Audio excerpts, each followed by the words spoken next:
यो सामान्य कुरा हो, तर धेरैजसो होटलमा जाँदाखेरि तपाईँले यो यो ब्ल्याङ्केट चाहिँ तल चेपेर राखेको तान्दैखेरि गाह्रो हुने टाइपको भेट्नुहुन्छ। तर यहाँनिर चाहिँ एउटा एउटा गजबको चाहिँ के रहेछ भने यो चेपेर चाहिँ राखेर means just you go and sleep. तपाईँले अरू फर्दर इफोर्ट केही लगाउनु पर्दैन। धेरै जसो तपाईँ कति याद गर्नुभएको छ होटलहरूमा जाँदाखेरि यो तलपट्टि यो ब्ल्याङ्केट चाहिँ तल पुरै प्याचअप गरेको हुन्छ, अनि तान्दैखेरि कहिलेकाहीँ त बोर लाग्छ नि। त्यो यहाँनिर चाहिँ यो होटलमा चाहिँ यो तरिका चाहिँ ठिक लाग्यो मलाई।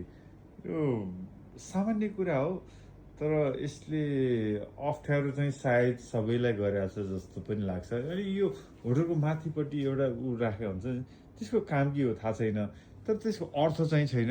यो हामी एज अ कस्टमर यो होटलमा सुत्न आउने मान्छेलाई चाहिँ त्यसको अर्थ चाहिँ छैन। होटलको आफ्नो एडभर्टिजमेन्ट केही होला, त्यहाँ ब्रान्डिङ पनि लेखेको हुन्छ, तर यहाँ चाहिँ यो गुड, द्याट्स गुड।